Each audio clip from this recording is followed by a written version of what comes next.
السلام عليكم. باش نغلقوا هذا الملف ديال المباراة النهائية ديال الكان اللي كانت البارح بين المغرب والسنغال، واللي عرفت العديد من الأحداث خصوصا في الدقائق الأخيرة بعد ذهاب الحكم إلى الفار.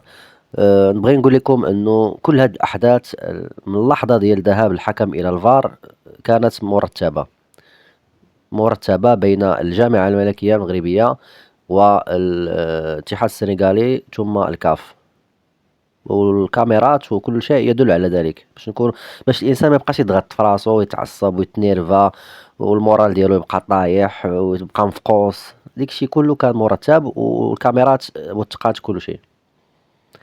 اللحظه اللي اعلن فيها المدرب ديال السنغال انه غادي ينسحب هي اللي دارت هاد البلبله كلها. بغى ينسحب ماشي حيت هو كيشوف انه العودة الى الفار خاطئة، او انه الحكم ما حسبش ضرب، ما حسبش الهدف اللي سبق ديال السنغال بداعي الدفع على اشرف حكيمي. لا هو بغى يخرج باش يرميك الضغط كله على الجامعة الملكية المغربية والمنظمين والكاف، ويخلق يعني واحد النقطة سوداء في نهائي الكان. صافي بغا رمى الثقل الضغط كله على المسؤولين. يلا خرجوا وغادي نشوفوا شنو غادي يديروا لينا، يلقاو لنا شي حل اللي كيرضينا حنايا. تحركت التليفونات. ها انتم شوفوا هاد التصويره هادي، وليد الركراكي هاز التليفون تيتصنت. واش عمركم شفتوا شي مدرب ياخذ نهائي او حتى مباراة لكرة القدم في الكان او لاي بطولة كيهز التليفون؟ مكايناش هادي. يعني جاتك ابل، اسمع شي يتقال لك. لابيل اللي جاتو هو انه غادي تلعب البيلانتي وخلي ابراهيم دياز هو اللي تيري البيلانتي، ولدرجة انه فين غادي تيرا البيلانتي. حاجي ديوف راه كيهضر مع المسؤولين السنغاليين، لقجا عيط الركراكي قال له نفذ الامر.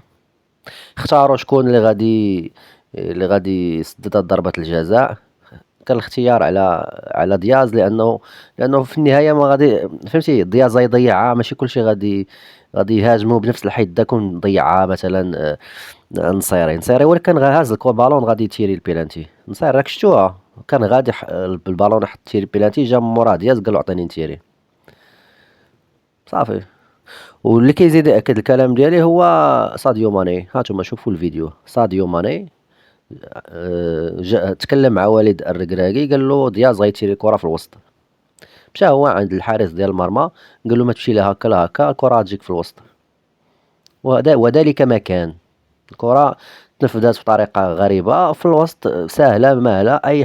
اي حارس يلا بدا في الممارسه ديال كره القدم غيشد داك ضربه الجزاء. و وصافي تحل الاشكال بهذه الطريقه هذه. وكانوا كيقولوا انه صافي نوصلوا للبيلانتيات الى ان غفلونا وتباركوا على النبيت وداروا لنا الطرق. ها اللي كيسامح في حقه. كانوا عوالين غادي يمشيو للبيلانتيات، ولكن ونستاهلوا. شوف مغربي وزعيا المغرب يعني كندافع على المغرب، ولكن كونك قررتي في هذه اللحظة الحاسمة انك تدخل في هذه المسرحية وما توقفش صلب، تستاهل. تستاهل. تستاهل لأنك تلاعبت بعواطف 40 مليون مغربي. تستاهل لأنك خدعت 40 مليون مغربي.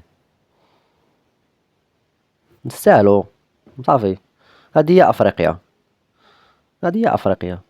سمحتي في حقك وقررتي أنك تحني الراس حيث لأنه خايف من الفيفا اللي كتفرج، وخايف من اسبانيا اللي كتبريباري معاها المونديال، وخايف من الصورة ديالك ليماج ديالك في وسائل الإعلام الأوروبية. شوفوا النهائي ديال الكان اللي تنظم في المغرب، البلد المرشح لتنظيم كأس العالم، وبقيتي كترعتي قدام هاد ليماج هادي المزيفة. لأنه في أوروبا ممكن يوقعوا أحداث كثر من هكا في نهائيات.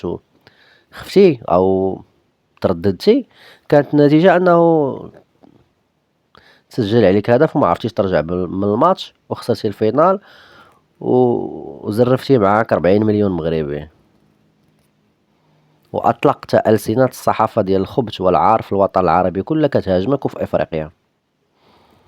شوف دابا واش كاين شي يعني شي حد كيكتب عليك شي كلمة زوينة. انت درتي درتي كاس افريقيا تاريخي، درتي كاس افريقيا اللي لن يتكرر مثله في افريقيا، من الجودة وجودة التنظيم والملاعب جيتي حتى الاخر وكفزتي فوزي القجع. علاش؟ لحسابات ضيقة. انت في الكاف عندك مشاكل مع ايطو، مع هذا ومع هذا وموتسيبي لحسابات ضيقة. انت فرجتي فينا اللي يسوى واللي ما يسواش. موضوع صراحة مؤسف لأنك تلاعبت بعواطف 40 مليون مغربي. أنا ممكن نسمح لك أي حاجة رقجع، ندوز لك أي حاجة، إلا أنك تتلاعب بعواطف 40 مليون مغربي. كاين واحد السيد راه مات البارح في قلعة سراغنة، واحد السيد في قلعة سراغنة بعد تضييع دياز لضربة الجزاء راه توفى بسكتة قلبية. شنو نقول لك؟ ذنوبو عليك. انا ماشي في مجال انني نقول هذا الكلام، ولكن كاع اللي غيستمعوا ليا لهم واسع النظر. فالموضوع صافي بدا كيهرب من الخاطر، وما لدرجه انه البارح المغاربه يعني داروا حمله ديال انه مقاطعه تنظيم الكان بالمغرب نهائيا. مبغيناش نشوفوا هذه التظاهره الرياضيه في المغرب مره اخرى. الخبث ديال لي زافريكان كاين لا ما يديروا بعيد علينا. شتي كانت عندنا هانيه ان كانت تقصاو من دور الربع، وكانت تعصبوا داك النهار او يومين، وكنرجعوا المنتخب كيرجع لبلادو. لا غد ليه كيمشي كل لاعب كيمشي للفرقه ديالته، وحياتنا الطبيعيه كتعود الى ما كانت عليه. دابا انت منظم ومكلف ويعني وما خليتي ما درتي لي زافريكان، وعيشتي الشعب ديالك في توتر وعصبيه، وخليتيه كيدافع على التنظيم وهاد الحملة الشرسة اللي كانت ضدنا وفي النهاية كتجي حتى الأخر تتكون المسرحية بهذا الشكل. موضوع مؤسف جدا.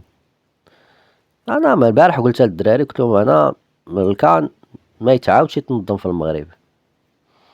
الملاعب ديال المغرب ماشي ديال لي زافريكان. حنا نخسروا الملايين ياك، ويجي واحد من أدغال إفريقيا مصدي يبدا يطلع لي انا فوق اللافتات الاعلانيه اللي ساويه الملايين، وبقى يشتف عليها ويخسرها. راكم شفتوا في الجمهور ديال السنغال البارح شنو كان كيدير؟ تدخلوا لهم المخازنيه رباوهم. لا اسمح لي، الا كنتو باغيين فعلا تستثمروا في المجال الرياضي وكتعتقدوا انه البنيه التحتيه الرياضيه ممكن نحققوا من خلالها عوائد ماليه ومشيو بعيد، راه باش تمشي بعيد بعد على لي زافريكان، بعد على كحل الراس. هادوك ماشي ديال تنظيم بطولة بمعايير دولية، بمعايير مونديالية. يجب أنا لحد الآن كنقلب في الصحافة، كنشوف الصحافة المغربية شنو قالت. ضاربين طم. حتى شي واحد من الصحافة المغربية أنا ما شفتو خرج كيتكلم على هاد الكواليس اللي وقعات في نهاية المباراة. كلشي ساكت، مالكم خايفين؟ ايوا هادي هادي الصحافة المغربية، هادي الدور ديالها أنا تناقش وتبين الحقائق، ولا تخليو بنادم برا يكتب علينا اللي بغا. ما والو والله لا. هادشي ما كيضر في الخاطر وما كيفرح شي.